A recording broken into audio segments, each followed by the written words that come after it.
الله الله الله الله الحمد لله لك الحمد يا الله الصلاة والسلام عليك يا رسول الله أما بعد ولا تهينوا ولا تحزنوا وأنتم الأعلون إن كنتم مؤمنين صدق الله العظيم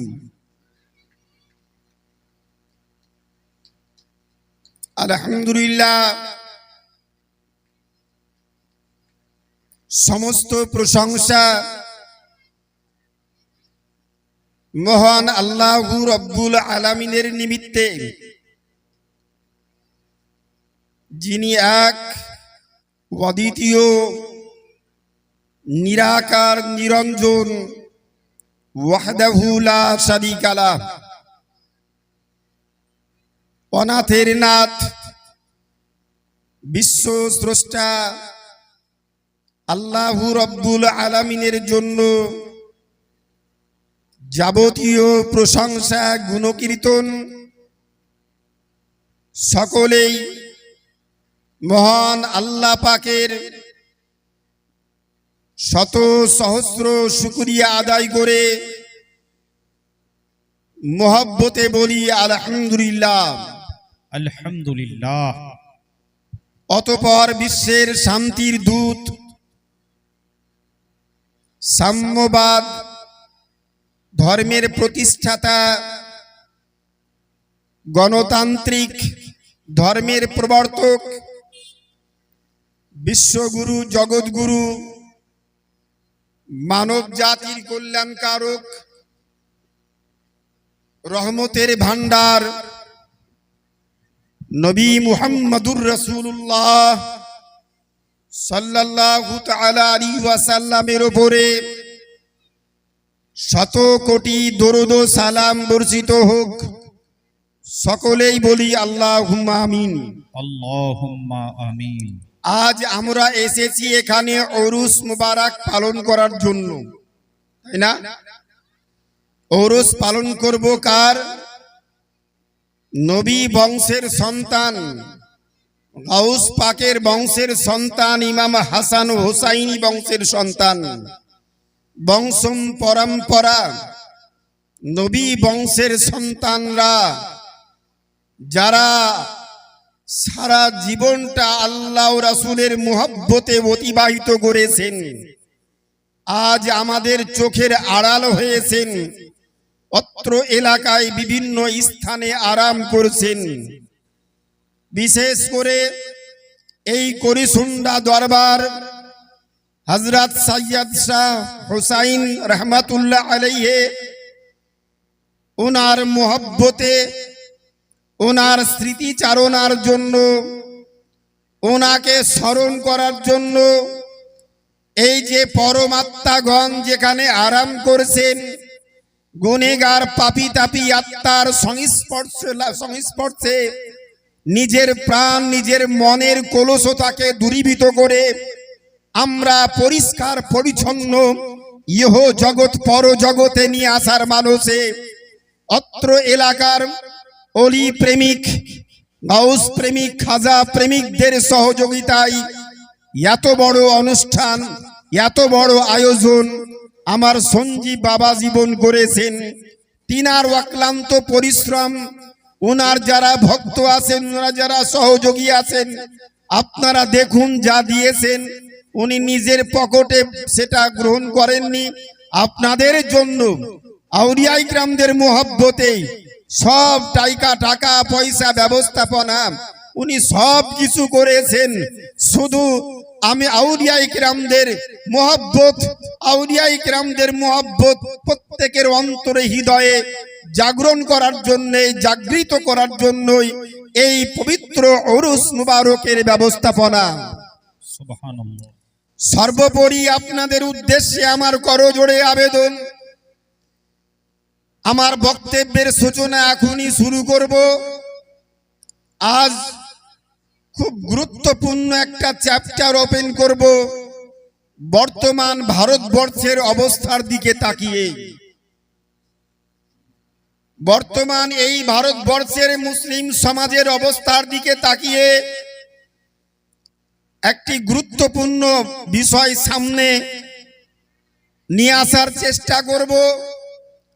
আর যার জন্যই আমি পবিত্র কোরআন শরীফ থেকে একটি আয়াতে কারিমা তেলাওয়াত করেছি, ওয়ালা তাহিনু ওয়ালা তাহজানু, তোমরা অপমানিত হবে না, তোমরা চিন্তিত হইও না। আল্লাহ বলেন যে তোমরা অপমানিত হবে না। ইয়া আইয়ুহাল্লাযীনা আমানু, হে ঈমানদারগণ, ইয়া আইয়ুহান নাস, হে মানব জাতি, ওয়ালা তাহিনু, তোমরা অপমানিত হবে না, ওয়ালা তাহজানু, তোমরা চিন্তিত হইও না, ওয়া আনতুমুল আলাউনা, তোমরাই উচ্চ শিখরে থাকবে, ইন কুনতুম মুমিনিন, যদি তোমরা পরিপূর্ণ ঈমানদার হয়ে যাও। সুবহানাল্লাহ। যদি তোমরা পরিপূর্ণ ঈমানদার হয়ে যাও, তোমরাই উচ্চ শিখরে থাকবে, তোমরা লাঞ্ছিত হবে না, বঞ্চিত হবে না, তোমরা অপমানিত হবে না, তোমরাই উচ্চ শিখরে থাকবে। শর্ত হচ্ছে তোমরা পরিপূর্ণ ঈমানদার হয়ে যাও। পরিপূর্ণ ঈমানদার হতে গেলে, পরিপূর্ণ ঈমানদারের শর্ত, আমানু, আলিফে আল্লাহ, মিমে মুহাম্মদ, নুনে আম্বিয়ায়ে কেরাম নবীগণ, আর বয়ে হচ্ছে আউলিয়ায়ে কেরাম ওলিগণ। আপনার আমার হৃদয় অন্তরে আল্লাহর নির্দেশ, নবী পাকের নির্দেশ, আল্লাহর মোহব্বত, নবীর মোহব্বত, আম্বিয়ায়ে কেরামদের মোহব্বত, শ্রেষ্ঠ পয়গম্বরের মোহব্বত, আউলিয়ায়ে কেরামদের মোহব্বত অন্তরে হৃদয়ে যতক্ষণ পর্যন্ত সংকুচিত না হবে, ততক্ষণ পর্যন্ত আমি যতই নামাজ পড়ি না কেন, যতই লোক দেখানো জিকির করি না কেন, যতই হাতে 1000 গন্তির তসবিহ নিয়ে পাড়ায় পাড়ায় আল্লাহ আল্লাহ আল্লাহ আল্লাহ জিকির করি না কেন, আমি পরিপূর্ণ মুসলমান হতে পারবো না যতক্ষণ পর্যন্ত আমার মধ্যে 4টি বিষয়ের পূর্ণাঙ্গ ভালোবাসা হৃদয়ে অঙ্কিত না হবে। আমি মুসলিম হতে পারবো না, আমি মুসলমান হতে পারবো না। যখন মুসলমান হতে পারবো না, আমি লাঞ্ছিত হব, আমি অপমানিত হব, আমি বেইজ্জতি হব। আল্লাহ দায়িত্ব নিবেন না, আল্লাহ দায়িত্ব তো ওই ব্যক্তির নিবেন, আল্লাহ দায়িত্ব ওই ব্যক্তির নিবেন যারা পরিপূর্ণ ঈমানদার হতে পারবে, তাদেরই দায়িত্ব আল্লাহ নিবেন। আর যারা পরিপূর্ণ ঈমানদার হতে পারবে না, তাদের দায়িত্ব আল্লাহ নেবেন না। আমরা আপনারা এখানে এসেছি উরুস পালন করতে। আমি প্রতিবারই বলি কথাটা, উরুস শব্দের অর্থ মিলন। কোরআন হাদিসে কোন জায়গাতে উরুস লেখা আছে হুজুর? কোন জায়গাতে নাই। নাই যখন উরুস করা কোথাও নাই, তাহলে উরুস পালন করি কেন? আমি গতকাল একটি মাজার শরীফের উরুসের অনুষ্ঠানেই ছিলাম, মুর্শিদাবাদ জেলার। রাত্রি 2টোর সময় বাড়ি গেলাম,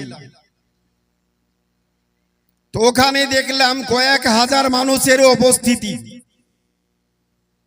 আমাকে বলছে উরুস করা কোন কোরআন হাদিস ইজমা কিয়াস শরিয়াতের দলিল হচ্ছে 4টি, কোরআন, হাদিস, ইজমা, কিয়াস। 4টি দলিলের মধ্যে কোন একটি দলিলকে অস্বীকার করলে ওই ব্যক্তি মুসলমান থাকবে না, থাকবে না, থাকবে না। আন্না উসুল আল ফিকহে আরবাআতুন, শরিয়াতের দলিল হচ্ছে 4টি। প্রত্যেক দলিলকে আমাকে আপনাকে মানতে হবে। যদি অস্বীকার করি আমি মুসলিম হতে পারবো না। আজকের দিনে এক শ্রেণীর ওলামায়ে কেরাম বলছে শরিয়াতের দলিল হচ্ছে দুটি, একটা কোরআন অপরটা হাদিস, আর কিছু মানার দরকার নাই। কোরআন হাদিস ছাড়া আর কিছু মানবো না। আচ্ছা, ইমামগণ যারা আইম্মায়ে কেরাম, যারা ইমামগণ মুজতাহিদ তাবকার যারা হচ্ছে আলিম, যারা নিজের সময়ে লক্ষ লক্ষ হাজার হাজার না লক্ষ লক্ষ হাদিস মুখস্থ করেছেন, হাদিসের পণ্ডিত, কোরআন হাদিসকে রিসার্চ করে গবেষণা করে ইমামগণ যেই মসলা মাসাইল বলেছেন কোরআন হাদিসের বাইরে নয়, কোরআন হাদিসের অনুকূলেই সমস্ত মসলা মাসাইল তিনারা বের করেছেন। তাই ইমামগণের মতকে মান্যতা দেওয়া প্রত্যেক মুমিনের জন্য এটা হচ্ছে ওয়াজিব। চারজন ইমাম আপন আপন গবেষণাই হচ্ছে সঠিক, প্রত্যেকে ছিলেন সুন্নি সাইয়ুল আকীদার ব্যক্তি, প্রত্যেকে ছিলেন আহলে সুন্নাত ওয়াল জামাতের ব্যক্তি। চারজন আপন আপন গবেষণায় ঠিক, কোন ইমামকে আপনি খারাপ বলতে পাবেন না, এ অধিকার আপনাকে দেওয়া হয়নি। কিন্তু চারজন ইমামের মধ্যে একজন ইমামের তাকলিদ করা এটা হচ্ছে ওয়াজিব। ইমামে আজম আবু হানিফা রাহমাতুল্লাহ আলাইহি, জগৎ বিখ্যাত ইমাম, যিনি আপন চোখ দিয়ে 12 জন সাহাবিয়ে রাসূলকে দর্শন করেছেন। নবী পাকের প্রিয় সাহাবী হযরতে আব্দুল্লাহ ইবনে মাসউদ রাদিয়াল্লাহু তাআলা আনহু, উনি বলেন মক্কা থেকে নবী হিজরত করার পর মদিনাতে আসার পরে সর্বপ্রথম আমি মদিনার অধিবাসী হিসাবে নবীর হাতে হাত রেখে কালিমা তাইয়্যিবা লা ইলাহা ইল্লাল্লাহু মুহাম্মাদুর রাসূলুল্লাহ পাঠ করে ইসলাম কবুল করেছিলাম। নবীর পিছনে আমি 12 বছর কম বেশি নামাজ পড়েছি। সুবহানাল্লাহ। জগৎ বিখ্যাত ইমামে আজম আবু হানিফা রাহমাতুল্লাহ আলাইহি বলেন আমি নবী পাককে চোখে দেখিনি, কিন্তু নবী পাকের প্রিয় সাহাবী, নবী যাকে মুফতি টাইটেল দিয়েছেন, যাকে মুহাদ্দিস বলে সম্বোধন করেছেন, যাকে মুফাসসির বলে সম্বোধন করেছেন, নবী আমার 7 দিন মুআজকে ইয়ামান দেশের শাসক করে পাঠালেন। বুখারী শরীফের হাদিস, মুসলিম শরীফের হাদিস, ইয়ামান দেশের শাসক করে পাঠালেন। যখন নবী পাঠাচ্ছেন 7 দিন মুআজকে ইয়ামান দেশের শাসক করে, ও সাদ, জি হুজুর, মুআজ 7 দিন মুআজ, ও সাদ, তোমাকে ইয়ামান দেশের শাসক করে পাঠাচ্ছি, তুমি কেমন করে দেশ শাসন করবে, ওই দেশের মানুষকে কেমন করে তুমি পরিচালনা করবে বলো। ইয়া রাসূলুল্লাহ, ইয়া হাবিবাল্লাহ, প্রথমত আমি দেখব যদি কোনো প্রশ্নের সম্মুখীন হই, যদি কোনো প্রশ্নের কোনো সমস্যার সম্মুখীন হই, আমি প্রথমত কোরআন দেখব। যদি কোরআনে সমস্যার সমাধান পেয়ে যাই, আমি কোরআন দিয়ে দেশ শাসন করব। ওয়া ইন লাম তাকুন ফিল কোরআন, নবী বলছেন যদি তুমি কোরআনে খোঁজ করে না পাও, যদি কোরআনে তোমার সমাধান সূত্র না পাও, তখন তুমি কি করবে? 7 দিন মুআজ বলেন ইয়া রাসূলুল্লাহ, যদি কোরআনে খোঁজ করে না পাই, সুম্মাল হাদিস, তারপরে আমি আপনার হাদিসের উপরে আমল করব, হাদিস দিয়ে সমাধান সূত্র বের করব। ওয়া ইন লাম তাকুন ফিল কুরআনি বাল হাদিসে, আমার রাসূলুল্লাহ সাল্লাল্লাহু আলাইহি সাল্লাম পয়গম্বর, মরুরুদার চেতা, গায়বের সংবাদদাতা পয়গম্বর, নবী আমার বলছেন সাদ, যদি কোরআনে খোঁজ করে না পাও, যদি হাদিসে খোঁজ করে না পাও, তাহলে তুমি কেমন করে দেশ শাসন করবে, কেমন করে ইয়ামানে বিচার করবে, কেমন করে তুমি বিচার কাজ চালাবে? যদি কোরআনে না পাও, হাদিসে না পাও তখন তুমি কেমন করে সমাধান সূত্র বের করবে? ওয়াকালা সাদ বিন মুআজ বলছেন ভালাকিন্নার রাই ইয়া রাসূলুল্লাহ, আমি কোরআনে দেখব, যদি কোরআনে সমাধান সূত্র না বের করতে পারি, হাদিস দেখব, যদি হাদিসের সমাধান সূত্র না বের করতে পারি ইয়া রাসূলুল্লাহ, তখন আমি আমার মতো করে কোরআন হাদিসকে সামনে রেখে আমি আমার মতো করে রায় দান করব, ওর ওপরেই আমি দেশ শাসন করব। সুবহানাল্লাহ। যখন এই কথাটা বললেন তখনই কোরআন শরীফের আয়াত অবতীর্ণ হলো, ওয়াকুল আতিউল্লাহ ওয়া আতিউর রাসূল ওয়া উলিল আমরি মিনকুম। নবী গো, বিশ্ব মানব জাতিকে বলে দাও তোমরা আল্লাহর অনুসরণ করো, ওয়াতুর রাসূল, তোমরা নবীর অনুসরণ করো, ওয়া উলিল আমরি মিনকুম, তোমাদের মধ্য হতে কোরআন হাদিস সমুদ্রের ডুবুরি যারা কোরআন হাদিস সমুদ্রের ডুবুরি যারা, ওদেরকে অনুসরণ করো। জোরে মুহাব্বতে বলি সুবহানাল্লাহ। এই সুস্পষ্ট আয়াত থেকেই প্রমাণিত, আল্লাহ কোরআন পাকে বলেছেন আমার অনুসরণ করো, কোরআনের অনুসরণ, আল্লাহর অনুসরণ, নবীর অনুসরণ, হাদিসের অনুসরণ। তারপরে বলছে উলিল আমরি মিনকুম, আয়াতের তৃতীয় অংশ, তোমাদের মধ্যে হতে যারা কোরআন হাদিস সমুদ্রের ডুবুরি, বেশক সুবহানাল্লাহ, ওদের পথ অনুসরণ করো। ওদের পথটাই হচ্ছে আইম্মাই কিরামদের পথ, ওদের পথটাই হচ্ছে আউলিয়াই কিরামদের পথ, ওদের পথটাই হচ্ছে সাহাবাই কিরাম তাবেঈনদের পথটাই হচ্ছে বা উলিল আমরি মিনকুম, তোমাদের মধ্যে হতে যারা কোরআন হাদিস নবীর নিকটে পড়েছে। দুনিয়ার কোন মৌলবীর কাছে পড়া আর নবীর সামনে পড়া, দুটো পড়া কি এক রকমের হবে বাপ? কখনোই না। নবী পড়িয়েছেন বিনা বইয়ে, সাহাবায়ে কিরাম সামনে বসে দেখেছেন, নবীর কাছে কোনো বইপত্র নাই, ছাত্রর কাছেও কোনো বইপত্র নাই। জি, কেমন পড়া পড়ছেন, কেমন পড়া পড়াচ্ছেন?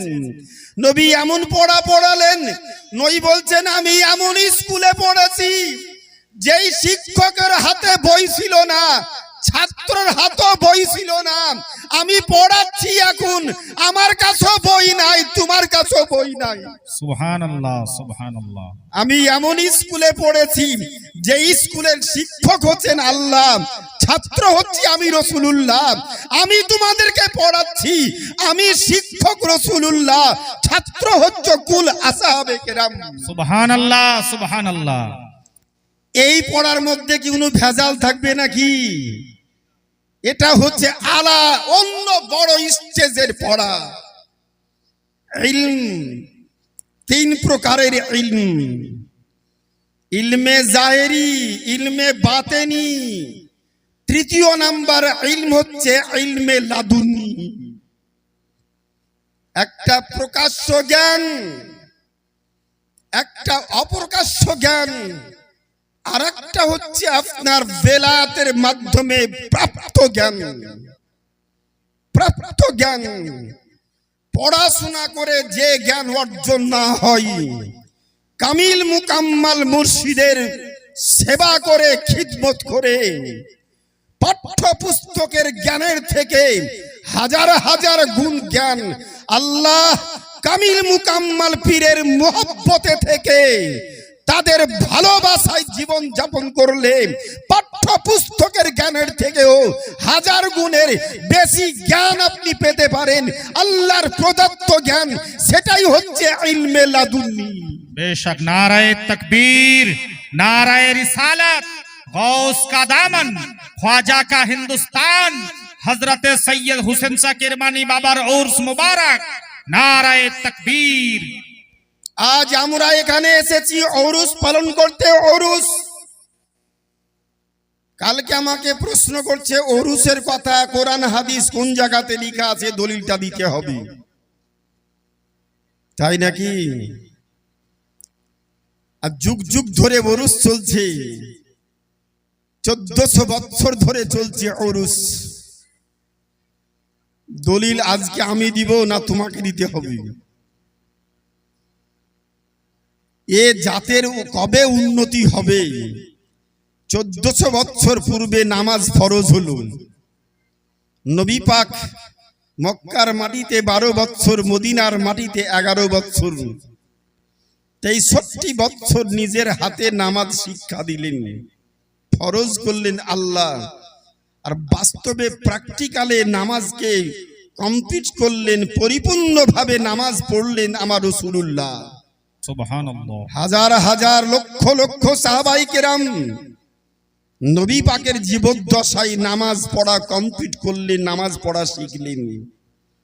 এই জাতের কবে উন্নতি হবে? 1500 বছর পরে আজকের দিনও বলছে এখানে হাত বাঁধবো না এখানে হাত বাঁধবো, এখানে হাত তুলবো না এখানে হাত তুলবো। কবে ও শিখবে? এখনো হাত রাখতেই শিখলো না। কোনটা করলে ঠিক হবে এখনো হাত বাঁধা শিখলো না, কেরাত করা শিখলো না, কিয়াম করা শিখলো না, রুকু করা শিখলো না, কেমন করে নামাজ শুরু করতে হবে এটা জাত শিখলো না। এই নামাজ কবে পড়বে? নামাজ পড়া কবে আর শিখবে? 1500 বছর ধরে কোরআন নাজিল হলো, 1500 বছর পূর্ব থেকে গোটা বিশ্বব্যাপী নামাজ কায়েম হলো, অথচ আজকেও মৌলবি, আজকেও মুসলমান জিজ্ঞেস করছে নামাজ কেমন করে পড়বো। কথা ঠিক না? খুব দুঃখজনক কথা গো। আজকের দিনে বলতে হচ্ছে নামাজ কেমন করে পড়বো। মা আয়েশা সিদ্দিকা বলেন, নবী আমার ঘরে আরাম করতেন, সাহাবায়ে কেরাম মসজিদে এসে যখন উপস্থিত হতো, নবী হুজরা মুবারক থেকে বলতেন, ইয়া বেলাল আযজিন ফিস সালাহ, বেলাল নামাজের আজান দাও। আজান হতো, আজান শেষ করার পর আজান শব্দ শুনে যখন সাহাবায়ে কেরাম মসজিদে উপস্থিত হয়ে যেতেন, নবী আমার কি বলতেন? অপেক্ষা করতে করতে ইকামত শুরু করতেন, তাকবীর শুরু করতেন হযরতে বিলাল, ইয়া বেলাল কাব্বিরু কাব্বিরু সালাহ, নামাজের তাকবীর দাও। নামাজের তাকবীর শুরু হয়ে যেত, সাহাবায়ে কিরাম কি করতেন? দাঁড়িয়ে থাকতেন। আজকের কিছু আইরেট মৌলবীর ফতোয়া, নতুন নতুন 2 পাতা 3 পাতা পড়া মৌলবীর ফতোয়া, জি বাপ বলছি আগে থেকে দাঁড়িয়ে যাও, লাইন সোজা করা হচ্ছে ওয়াজিব। আচ্ছা, লাইন সোজা করা ওয়াজিব না, এই ফতোয়াটা কোন মৌলবী বলেছে নাকি? লাইন সোজা করা হচ্ছে ওয়াজিব। আর ইকামাতে হাইয়া আলা সালাহ পর্যন্ত বসে থাকা এটা হচ্ছে সুন্নাতে মুস্তাফা, সুন্নাতে সাহাবা। সুবহানাল্লাহ, নারায়ে তাকবীর, নারায়ে রিসালাত। নবী যখন হুজরা মুবারক থেকে বের হতেন, সাহাবায়ে কেরাম দাঁড়িয়ে যেতেন, ওই পাক বলতে লা তাকুমু হাত্তা তারাউনি, তোমরা খবরদার কেউ দাঁড়াবে না যতক্ষণ আমাকে তোমরা না দেখতে পাবে। বেশক হক হ্যায়, আমাকে দেখবে তারপরে তোমরা দাঁড়াবে। মা আয়েশা সিদ্দিকা রাদিয়াল্লাহু তাআলা আনহা বলেন, ফতোয়ায়ে শামী 12 খণ্ডে বিভক্ত, তৃতীয় খণ্ডের 348 পৃষ্ঠার মধ্যে ইমামে বুখারী রাহমাতুল্লাহ আলাইহির উস্তাদ আব্দুর রাজ্জাক রাহমাতুল্লাহ আলাইহি উনার লিখিত হাদিসের বই আল মুসান্নাফ ইবনে আব্দুর রাজ্জাক তার 5ম খণ্ডের মধ্যে এসেছে এটা। আর ইমামে বুখারী রাহমাতুল্লাহ আলাইহি বুখারী শরীফের সারা উমদাতুল কারি ফি শারহিল বুখারী 25 খণ্ডে বিভক্ত, 42,000 টাকা দাম। আমার বাড়িতে বইটা আছে, আমার সেনাচিস মাওলানা দেখে এসেছে অনেকবার, আমার বাড়িতে নিজের পরিবারের মতো দেখে এসেছি। 25 খণ্ডে বিভক্ত, মিশরের ছাপা, এশিয়া মহাদেশে এখনো বইটা ছাপানো হয়নি। 1000 বছরের পুরাতন বই, 25 খণ্ডে বিভক্ত, নাড়া আরবিতে লিখা। ওখানে লিখা আছে কালাত আয়েশা, قال النبي صلى الله عليه وسلم لا تقم حتى تروني খবরদার তোমরা কেউ দাঁড়াবে না যতক্ষণ আমাকে তোমরা না দেখবে কেউ দাঁড়াবে না। সুবহানাল্লাহ। নবী পাকের সুন্নাত মুয়াজ্জিন যখন ইদ্দা হাইয়া আলাস সালাহ হাইয়া আলাস সালাহ হাইয়া আলাল ফালাহ যখন বলতেন তারপর নবী পাক হুজরা মুবারক থেকে বের হতেন, তার পূর্বে নয়।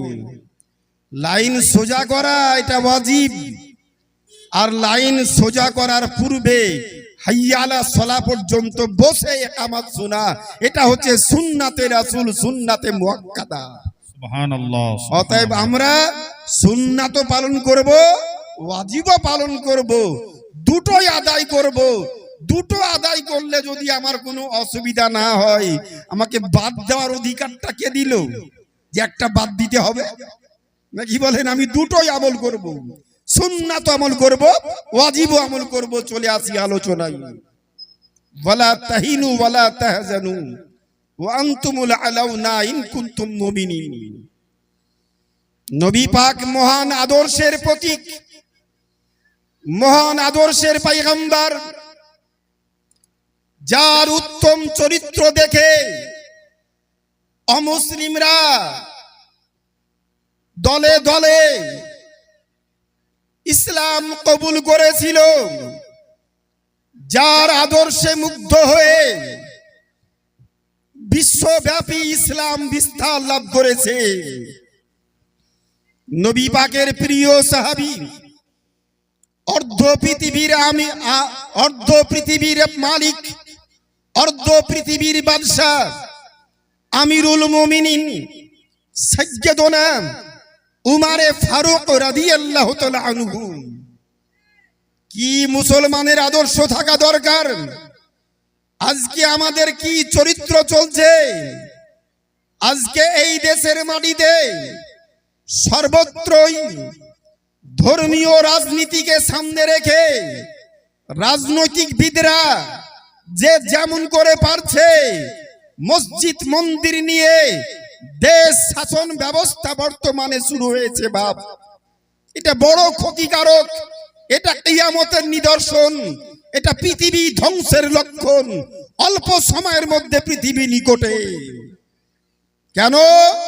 সাইয়্যিদুনা উমারে ফারুক বলেছেন ১৫০০ বছর পূর্বে দেশের শাসক, মুসলিম শাসক, খ্রিস্টান শাসক, ইহুদি শাসক, অগ্নি পূজারী শাসক নির্দিষ্ট করেননি কোন শাসক থাকলে দেশে রহমত বর্ষণ হবে। ওমারে ফারুক এটাই বলেছেন, দেশের শাসক যদি সংখ্যাগুরু হয় আর ওই শাসকের অধীনে সংখ্যালঘু যারা থাকবে ওরা শাসকের নিকট থেকে যদি শান্তিতে বসবাস করে, ওই দেশের মাটিতে বংশম পরম্পরায় রহমত বর্ষণ হবে, শান্তি বর্ষণ হবে। আর সংখ্যাগুরু শাসক অধীনস্থ সংখ্যালঘুরা যদি অত্যাচারিত হয়, যদি লাঞ্ছিত হয়, যদি অপমানিত হয়, যতই নামি দামি শাসক হোক না কেন, অধীনস্থ সংখ্যালঘুরা লাঞ্ছিত যতদিন হবে, অপমানিত যতদিন হবে, ওই দেশের মাটিতে আল্লাহর রহমত বর্ষণ হবে না। রহমতের পরিবর্তে দেশে জহমত বর্ষণ হবে। এই ভারতবর্ষের মাটিতে কম বেশি ৮৭২ বছর কাল যাবত মুসলিম শাসক ছিল। মুসলিম শাসকরা দেশ শাসন করেছে, তখন তারা ছিল সংখ্যাগুরু, আর অন্যরা দলিত, আদিবাসী, ব্রাহ্মণ, ক্ষত্রিয়, মন্ডল বংশের লোকেরা, এরা তখন ছিল সংখ্যালঘু, মুসলিমরা ছিল সংখ্যাগুরু। উমারে ফারুকের কথাটাকে সামনে রেখে প্রত্যেকে দেশ শাসন করত, যাতে আমার অধীনে সংখ্যালঘুরা নিপীড়িত না হয়, অত্যাচারিত না হয়। যার ফলে কম বেশি 872 বছর মুসলিম শাসকরা দেশ শাসন করেছে, দেশের মাটিতে শান্তি বিরাজ করেছে, রহমত বর্ষণ হয়েছে। আজকের দিনে আমরা হয়েছি সংখ্যালঘু, ওরা হয়েছে সংখ্যাগুরু। আমরা সর্বত্রই লাঞ্ছিত, বঞ্চিত, অপমানিত হচ্ছি। যতদিন লাঞ্ছিত, বঞ্চিত, অপমানিত হব, এই দেশের মাটিতে মহান রবের তরফ থেকে, মহান আল্লাহর তরফ থেকে রহমতের আশা করা যাবে না, রহমত বর্ষণ হবে না। রহমতের পরিবর্তে যেই দিনটা যাবে, যেই দিনটা সামনে আসবে, ওই দিনটাই বিপজ্জনক দিন সামনে আসছে। ভালো দিন তো তখন হবে যখন আমরা হিন্দু মুসলিম কাঁধে কাঁধ মিলিয়ে সম্প্রীতি বজায় রেখে একই সঙ্গে আমরা বসবাস করব শান্তিতে। যখন জাতপাতকে ভুলে গিয়ে সম্প্রীতি বজায় রেখে, নবী তো এটাই শিক্ষা দিয়েছেন, তোমার বাড়ি থেকে ডান দিকে বাম দিকে 40টি পরিবার তোমার পরিবার, 40টা বাড়ি হচ্ছে তোমার পরিবার। তুমি নিজে ভালো থাকলে 40টি পরিবারকে ভালো রাখো, তবেই তুমি প্রকৃতপক্ষে ঈমানদার হবে। তুমি ভালো থাকবে, পরিবার অশান্তিতে থাকবে, প্রকৃতপক্ষে তুমি ঈমানদার হতে পারবে না। কথা বোঝাতে পারছি আপনাদের?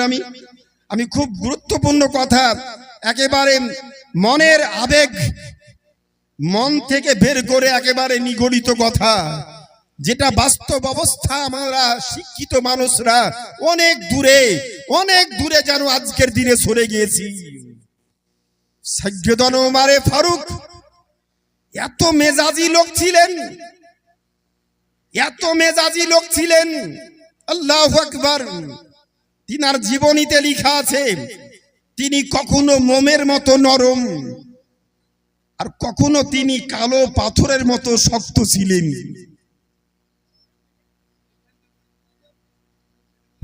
একসঙ্গে বসে দস্তরখান বিছিয়ে একসঙ্গে খাবার খাচ্ছে সাহাবায়ে কেরামদেরকে নিয়ে।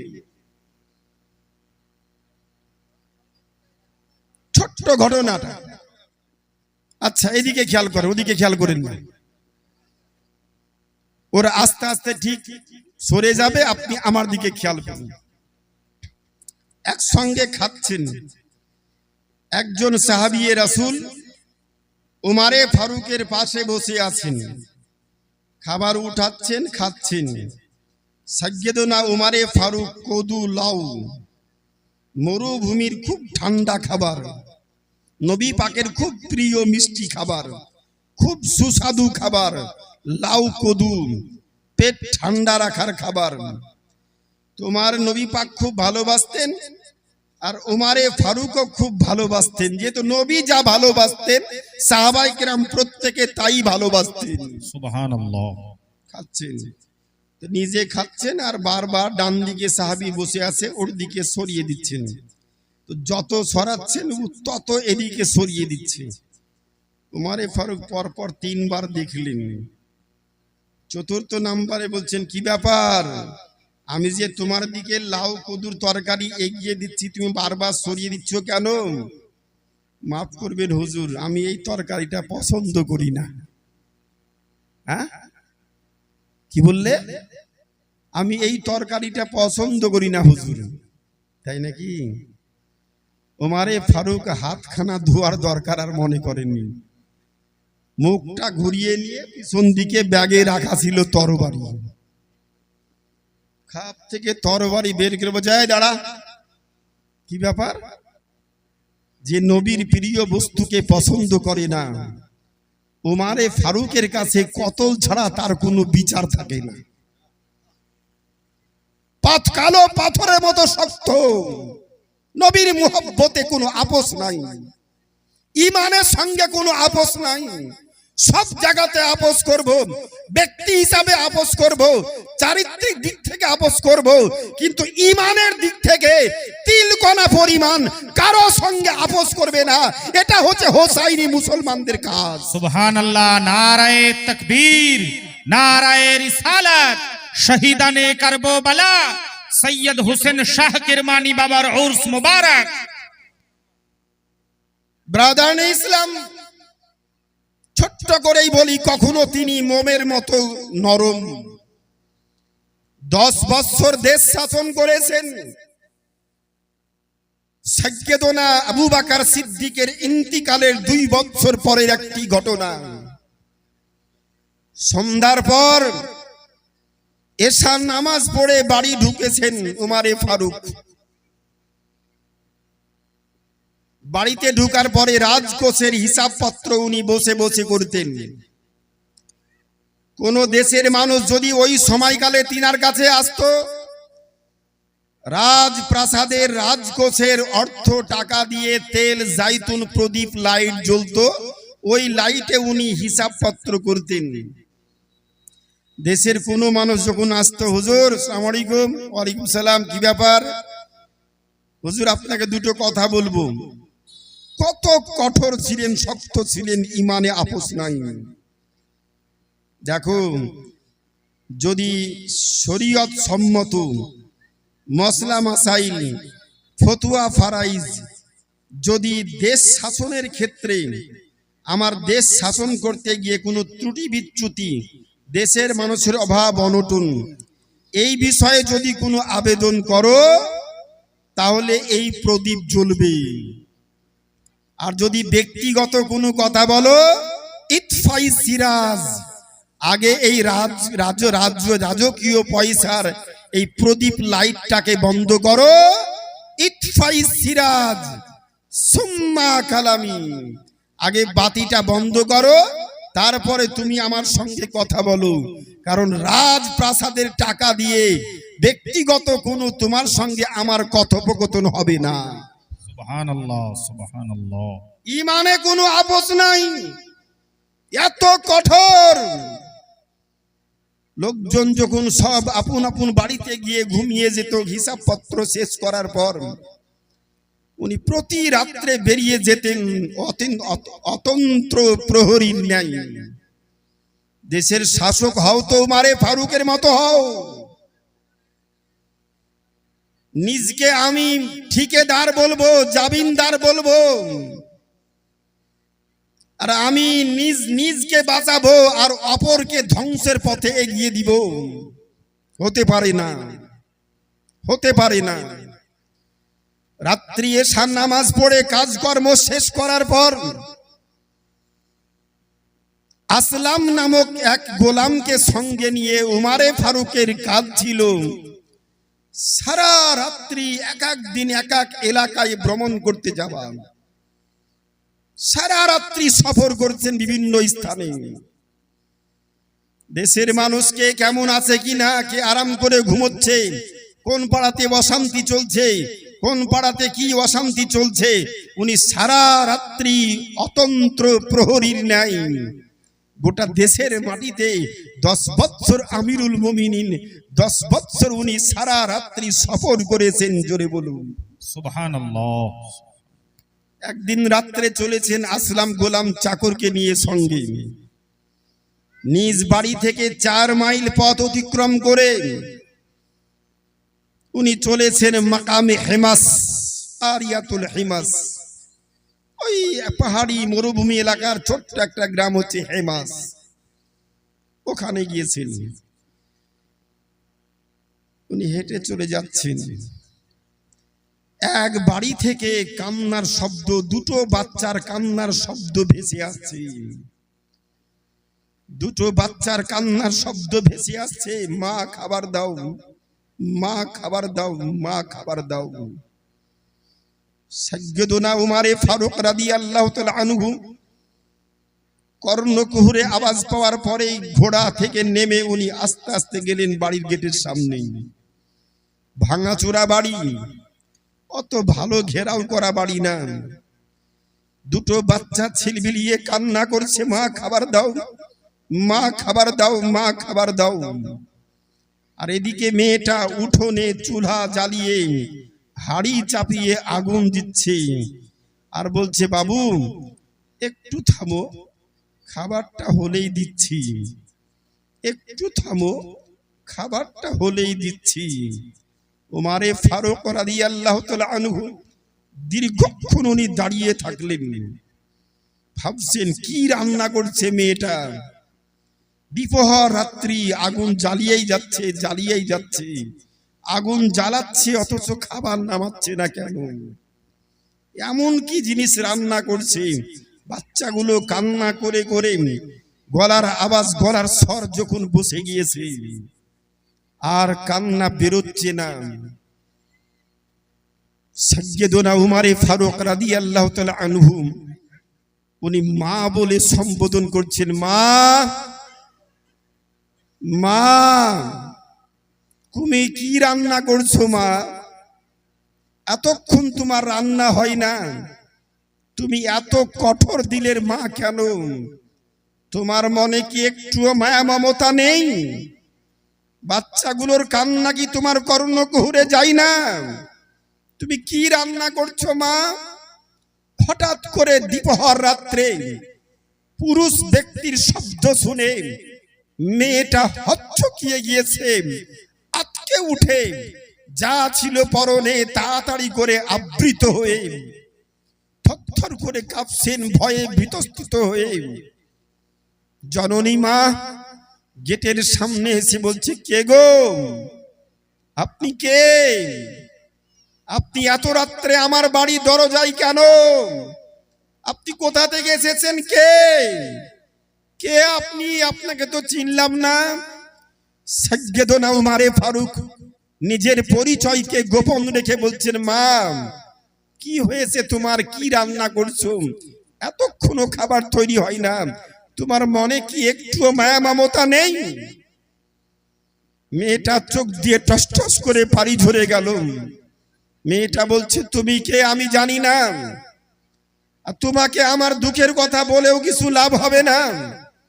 আমার স্বামী আজ থেকে 8 মাস পূর্বে তাবুক যুদ্ধে গিয়ে তাজা মুখখানা যাওয়ার সময় দেখেছিলাম, দেশের মানুষ যুদ্ধ থেকে ফিরে এসেছে, আমার স্বামীর মরা লাশখানাও চোখে দেখতে পাইনি।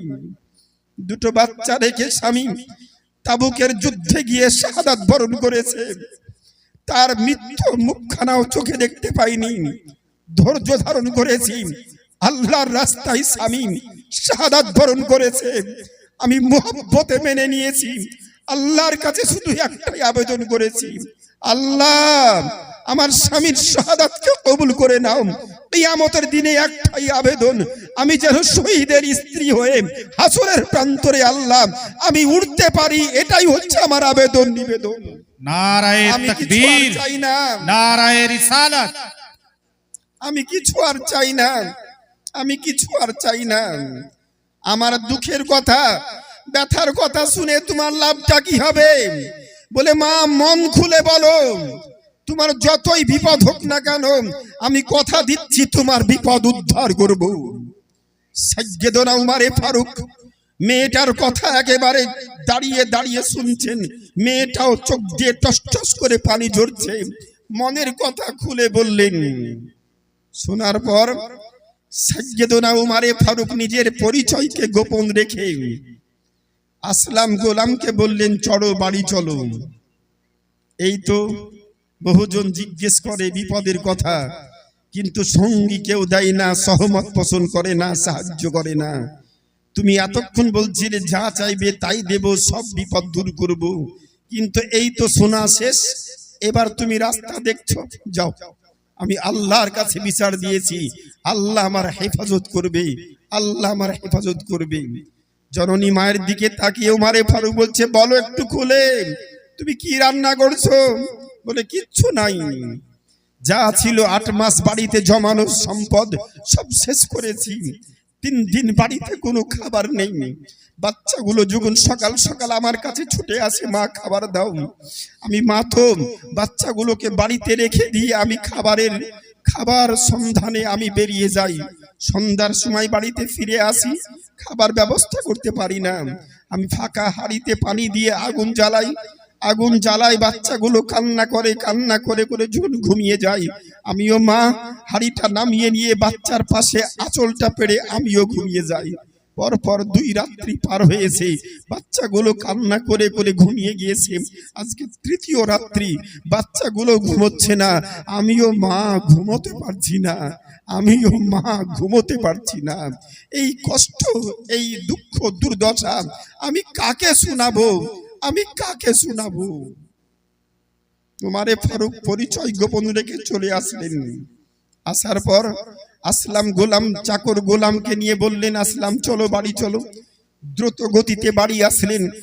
1 বস্তা জবের আটা, 1 বস্তা জবের আটা, 1 ধামা পাকা খেজুর, নিজের মাথায় 1 ধামা পাকা খেজুর আর 1 বস্তা জবের আটা পিঠে নিয়ে সাইয়্যিদুনা উমারে ফারুক রাদিয়াল্লাহু তাআলা আনহু উনি ওই মেয়েটার বাড়ির দিকে উনি হেঁটে হেঁটে এগিয়ে চলেছেন। আসলাম গোলাম বলছে, হুজুর, ইয়া আমিরাল মুমিনিন, আপনি দেশের খলিফা শাসক, আপনি আমাকে বোঝা বহন করতে দিন, আপনি বোঝা বহন করছেন কেন? আমার সাইয়্যিদুনা উমারে ফারুক বলছে, আসলাম, আসলাম, কাল কিয়ামতের দিবসে যদি আল্লাহ প্রশ্ন করে, ওমর, তোমাকে দেশের খলিফা দিয়েছিলাম, খেলাফত দিয়েছিলাম, তোমাকে দেশের বাদশা তৈরি করেছিলাম, তুমি নিজের দায়িত্ব পালন করনি। আজ কিয়ামতের দিনে আমিও আল্লাহ তোমার দায়িত্ব নেব না। আমি কেমন করে আল্লাহর নিকটে উপস্থিত হব? কেমন করে শ্রেষ্ঠ পয়গম্বর উম্মত হয়ে আমি সামনে হাজির হব? আমি তো নিজের দায়িত্ব পালন করতে পারি নাই।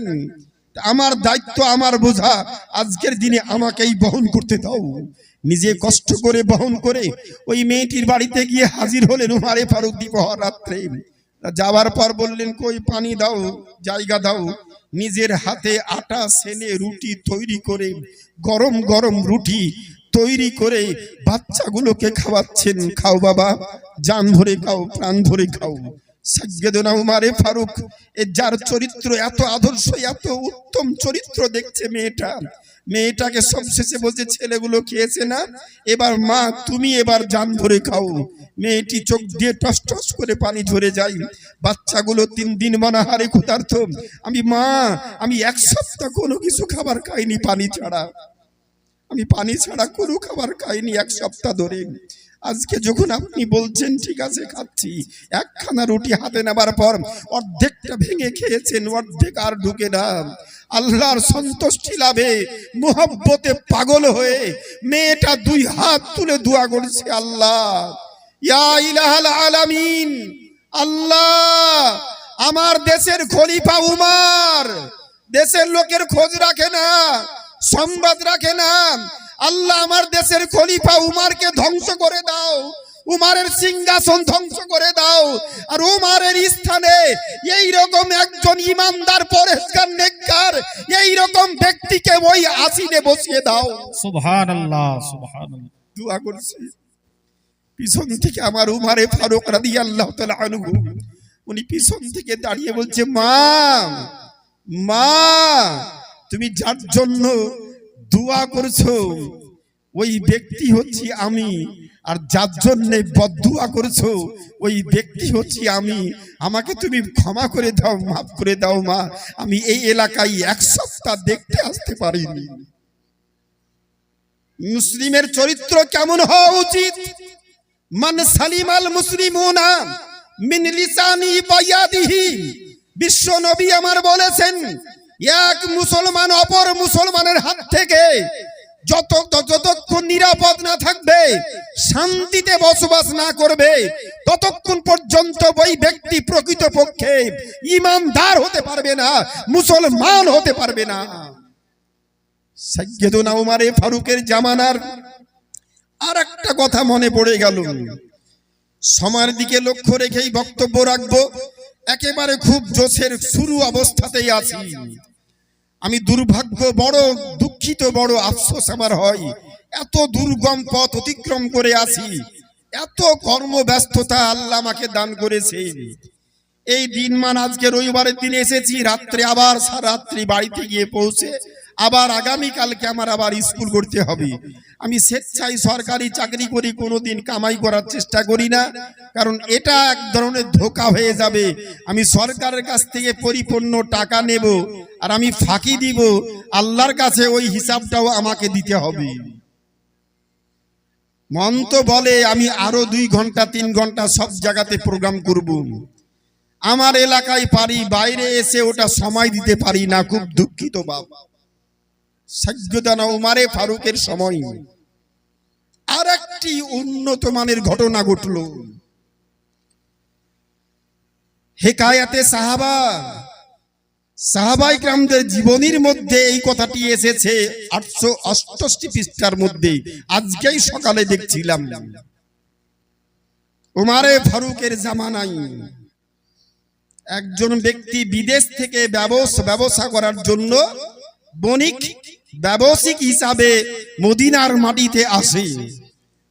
পরিশ্রম করা ব্যক্তি, মরুভূমি, গাছের নিচে ঘুমিয়ে পড়েছে বেচারা। উট রাখা ছিল পাশে, উট রাখা ছিল, আর উট রেখে বেচারা ঘুমিয়ে গিয়েছে। ঘুম ভাঙার পর দেখে উট আর নাই, ব্যাগপত্র সব আছে, কিন্তু উট দেখতে পাচ্ছে না। এই ব্যক্তি উটের সন্ধানে বেরিয়ে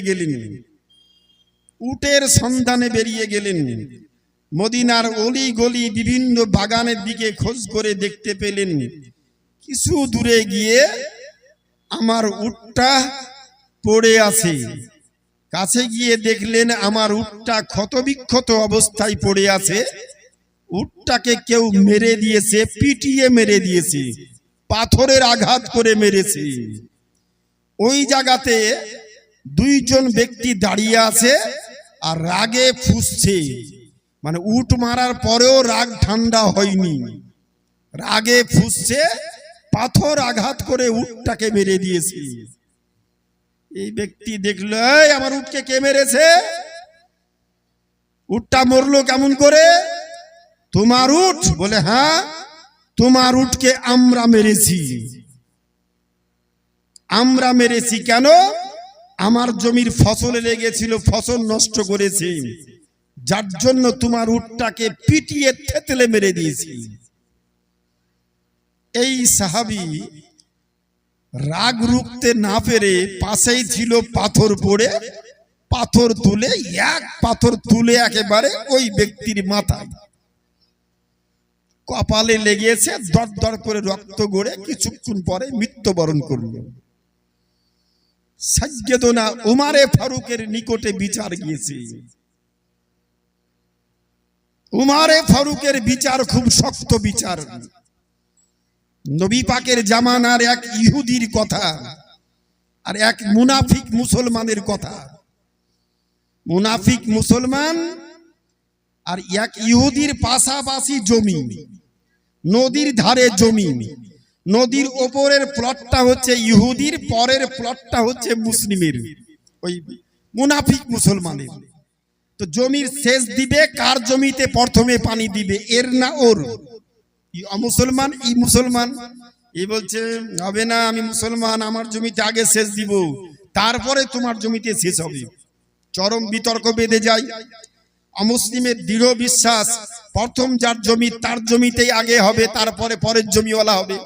আচ্ছা ঠিক আছে, ঝগড়া করে লাভ নাই, তোমাদের নবীর কাছে চলো, যা ফয়সালা দিবে মেনে নিব। ঠিক আছে, তাই চলো। মুনাফিক মুসলমান নবীর কাছে গিয়ে বলছে হুজুর আমি পাক্কা ইমানদার, আর ও পাকা হচ্ছে গাছ পূজারী, চন্দ্র পূজারী মুনাফিক। পাশাপাশি জমি, ওর জমিটা আগে আমারটা পরে, নদীর ধারে জমি, আপনি ফয়সালা করেন। আমি কিন্তু পাকা মুসলমান, বারবার বলছি আমি কিন্তু পাকা মুসলমান, আপনার দলের লোক, ও কিন্তু শক্ত বিরোধী লোক। হুজুর ভালো করে আপনি বিচারটা করে দিন। বিশ্ব নবী, শান্তির দূত, রহমতের পয়গম্বর নবী আমার বলছেন কার জমিটা আগে? বলে ওর জমিতে আগে সেচ হবে, ওর জমি পূর্ণ হবে সেচ দেওয়া, তারপরে তোমার জমিতে সেচ হবে। আল্লাহু আকবার। আত্ম খুশিতে আত্মহারা মুসলিম, যে অন্যায় বিচার কোনোদিন নবী পাক করবেন না। রাস্তায় আনন্দ খুশিতে চলে আসছে ইহুদি, আর মুসলমান বলছেন বিচারটা হলো না। নবীর মনটা খুব নরম। তো এই বিচারটা যদি উমারে ফারুকের কাছে নিয়ে যাওয়া হয়, তাহলে উমারে ফারুক ন্যায় বিচারটা করবেন। এই অবিচার মানবো না। মানবে না মানে সুপ্রিম কোর্টের বিচার তুমি মানবে না? তুমি জজ কোর্টে যাবা, নিম্ন কোর্টে যাবা, সুপ্রিম কোর্টের বিচারকে মানো না, বলেন না ওটা পছন্দ হলো না, চলো একেবারে শক্ত কোর্ট আমাদের আরেকটা আছে, উমারে ফারুকের যাই। উমারে ফারুকের কাছে গিয়ে বলছে, হুজুর একটু বিচারটা করে দেন তো। সাইয়েদনা উমারে ফারুক উভয়ের কথা শুনলেন। অমুসলিম ব্যক্তি, তুমি মন খুলে বলো তো কি হয়েছে বাপ। বললেন, বা হুজুর আমি তো মুসলমান, আমি ইহুদি, আমি তো মানে এক আল্লাহকে বিশ্বাস করি না, আমি চন্দ্র পূজারী, সূর্য পূজারী। তো আমি আপনার কাছে এসেছি হুজুর, আমাদের এই সমস্যার সমাধান বিশ্বনবী, জগৎগুরু বিশ্বনবী হায়াতুন নবী উনি বিচার করেছেন, উনার বিচারটাকে আমি মাথা পেতে মেনে নিয়েছি হুজুর, কিন্তু আপনার মুসলিম ভাই নবীর বিচারটাকে মানেনি। এবার দ্বিতীয় বিচারের জন্য আপনার কাছে আপিল করেছে, যেটা আপনি ভালো মনে করেন সেটা হুজুর বিচার করে দেন, আমি মাথা পেতে মেনে নিব, আমার কোনো আপত্তি নাই।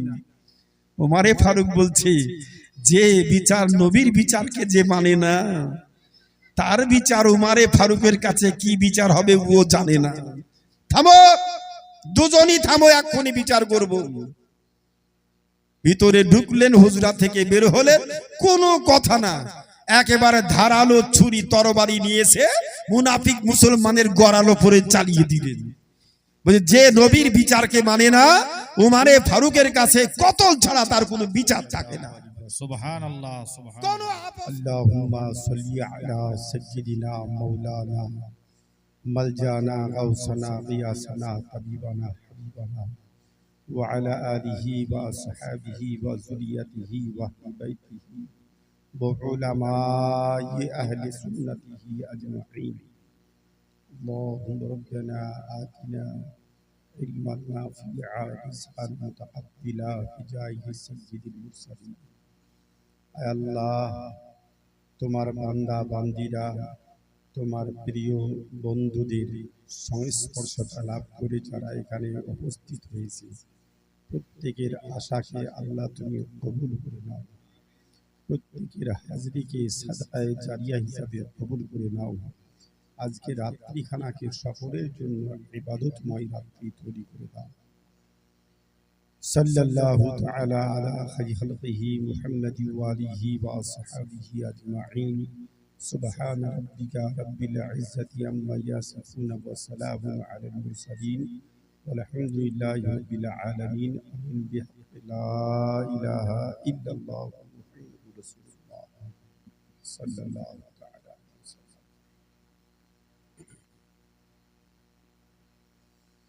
अस्सलामु अलैकुम व रहमतुल्लाहि व बाराकातुहू। মঞ্চে উপবিষ্ট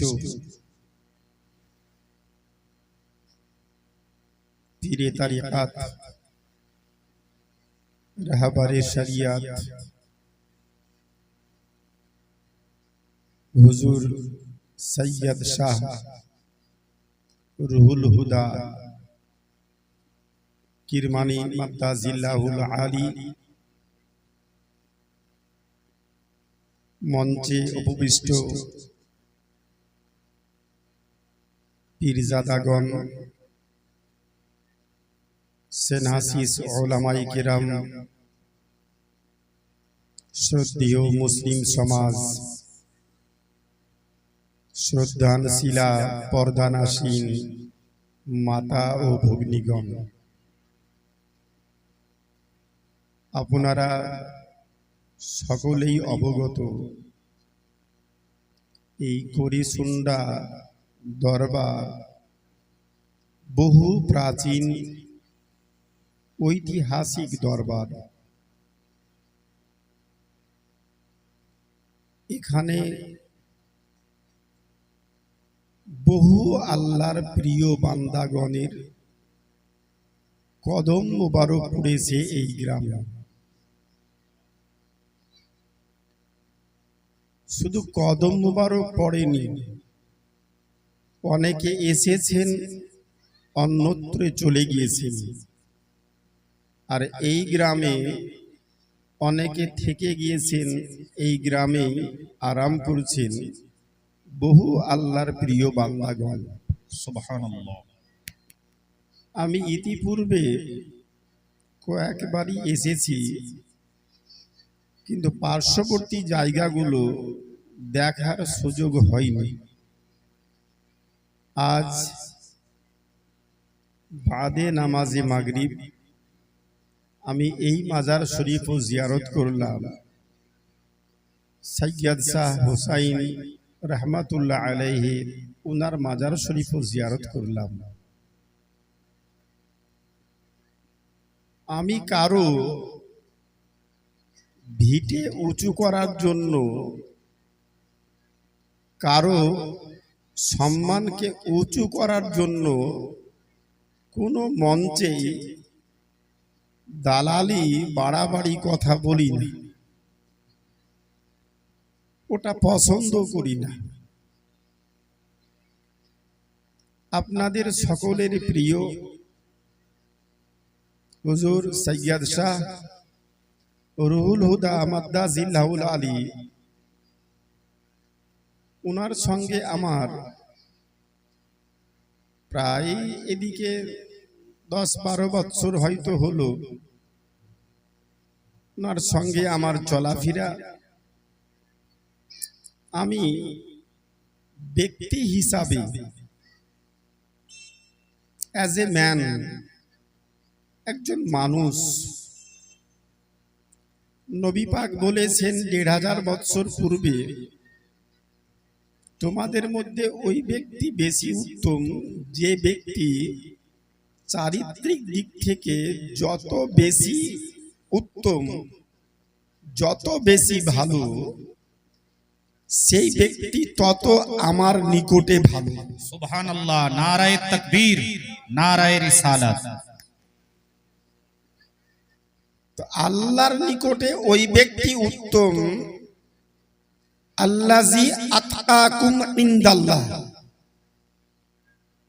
যে চারিত্রিক দিক থেকে ফতোয়ার উপরের স্থান হচ্ছে তাকওয়া। রাস্তায় আমি হাঁটছি, 10 টাকার নোট পড়ে পেলাম, লোকজন কেউ নাই, টাকাটা নিয়ে পকেটে ঢুকিয়ে নিলাম। ফতোয়া হচ্ছে টাকাটা পকেটে ঢুকানো যাবে না। যদি কোথাও কোনো বস্তু পড়ে পাই, ওটাকে নিয়ে কম করে 3 বার 3 জায়গাতে দাঁড়িয়ে ঘোষণা করতে হবে যে আমি এই জিনিসটা পড়ে পেয়েছি, যদি কারো হয় আমার কাছ থেকে নিবি। ঘোষণা দেওয়ার পর যদি মালিকানা খোঁজ করে না পাওয়া যায়, ফতোয়া বলছে ওই টাকাটা নিজের জন্য খরচ করা, ব্যবহার করা নিজ কাজের জন্য, এটা হচ্ছে জায়েজ। জায়েজ মানে এই নয় যে নেকির কাজ। আমি খুব সহজ সরল ভাষায় বলছি আপনাদের দুটো কথা। জায়েজ মানে এই নয় যে নেকির কাজ। আমি এখান থেকে বর্ধমান যাব, আমি এখান থেকে রসুলপুর যাব, এখান থেকে রসুলপুর যাওয়া, ইন্দাস যাওয়া, পায়ে হেঁটে যাওয়া, ওটাও জায়েজ। মোটরসাইকেলে চেপে যাওয়া, ওটাও জায়েজ। 4 চাকাতে চেপে যাওয়া, ওটাও জায়েজ। এখান থেকে সাইকেলে চেপে ইন্দাসে যাওয়া, ওটাও জায়েজ। জায়েজ মানে কি নেকির কাজ হলো? জায়েজ মানে তো নেকির কাজ না। জায়েজ, জায়েজ মানে নেকির কাজ না, বৈধ। আমি যেমন করে পারবো তেমন করে জায়েজ। ফতোয়া হচ্ছে কোনো বস্তু পড়ে পেলে জিজ্ঞাসাবাদ করার পর যদি মালিক খোঁজ করে না পাওয়া যায়, নিজের জন্য ব্যবহার করা জায়েজ। কিন্তু ফতোয়ার উপরে আরেকটা স্থান হচ্ছে তাকওয়া। তাকওয়া বলছে না, তুমি পড়ে পেয়েছো, মালিকানা খোঁজ করে পাওনি, তোমার ওটা নিজের জন্য ব্যবহার করা জায়েজ হবে না। ফতোয়ায় যাই, তাকওয়া বলছে হবে না, ওটা অসহায় গরিব দুঃখিনী এদের মধ্যে বন্টন করে দাও, তুমি নিজে ভক্ষণ করো না। আমি দীর্ঘ 12-13 বছর, কম বেশি আমার সঠিক হিসাবটা করিনি, ইনার সঙ্গে চলাফেরা, ব্যক্তি হিসাবে একজন মানুষ হিসাবে আমি বিভিন্ন দরবার ঘোরা ব্যক্তি, আমিও কোনো মুর্শিদের দরবারের আমি খাদিম। আমার পীর মুর্শিদ হুজুর শাহ আলিমউদ্দিন ওড়াহারি রহমাতুল্লাহ আলাইহি, উনি বলছেন, বাবু আমি আমার পীরের দরবারে গিয়েছি ওরুসে, ফাল্গুন মাসের 3 তারিখ, বাংলাদেশের খুলনা। এশার নামাজ জামাত হওয়ার পর ফাতিহা শরীফ হলো, ফাতিহা শরীফের পরে পরে হুজুর বলে চলে গেলেন, আলিমউদ্দিন বক্তব্য আরম্ভ করো। তো বক্তব্য শুরু করলাম, উনি বক্তব্য রাখতে বলে উনি মঞ্চ থেকে নেমে বাড়ি চলে গেলেন। হাজার হাজার মানুষ সারা রাত্রি একই ভাবে বক্তব্য শুনছে পাগলের মতো, আল্লাহ আল্লাহ, মাঝে মধ্যে পুরো মঞ্চ একবারে কম্পিত হচ্ছে আল্লাহ আল্লাহ ধ্বনিতে। ফজরের জামাত আরম্ভ হতে, আজান হতে কিছু সময় বাকি। হুজুর বাড়ি থেকে বেরিয়ে এসে বলছে, এই কতক্ষণ বক্তব্য রাখবি, নামাজ পড়তে হবে না? শেষ করলেন, দোয়া খায়রে হলো, সালাতুস সালাম হলো, তো নামাজ পড়াবেন ফজরের, তো নামাজ হুজুরই পড়াবেন, সামনে গিয়েছেন, তো হুজুরের মুখ থেকে কোনো কথা বের হচ্ছে। কোন হুজুর? আমার প্রিয় মুর্শিদের পীর,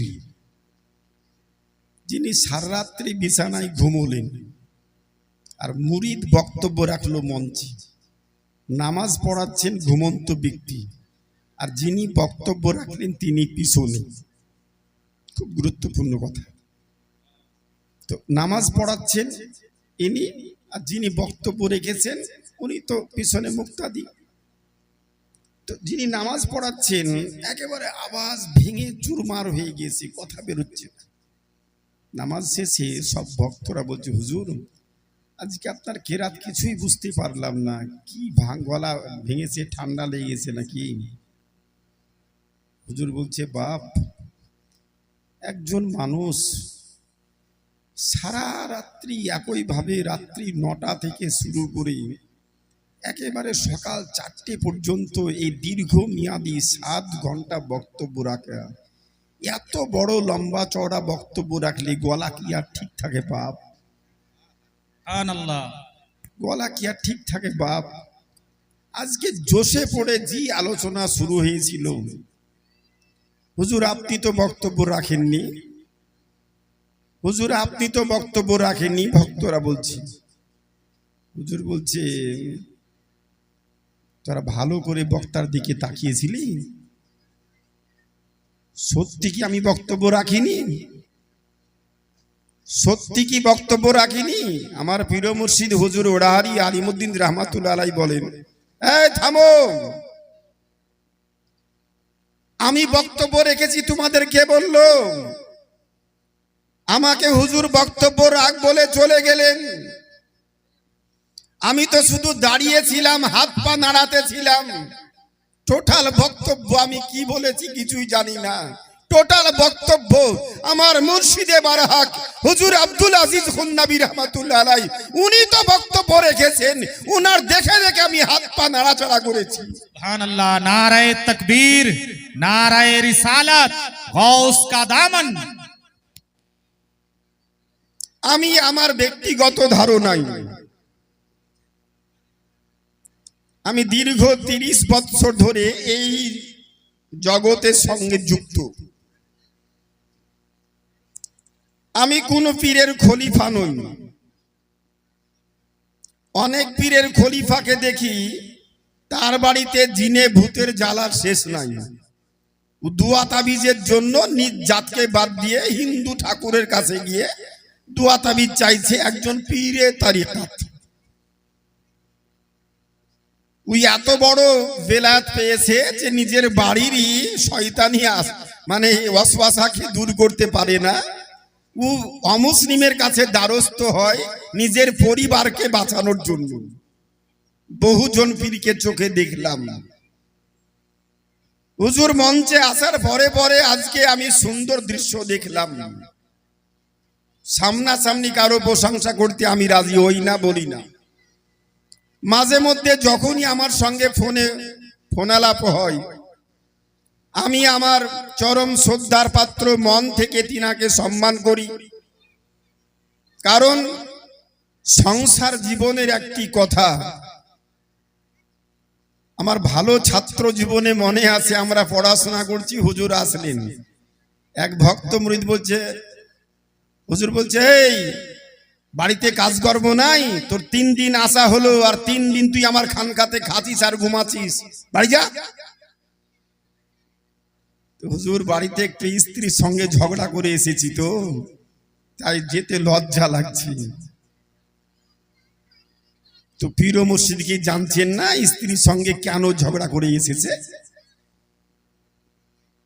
পীর সাহেব বলছেন, আমি কি জানি না তুই কি ঝগড়া করে এসেছিস?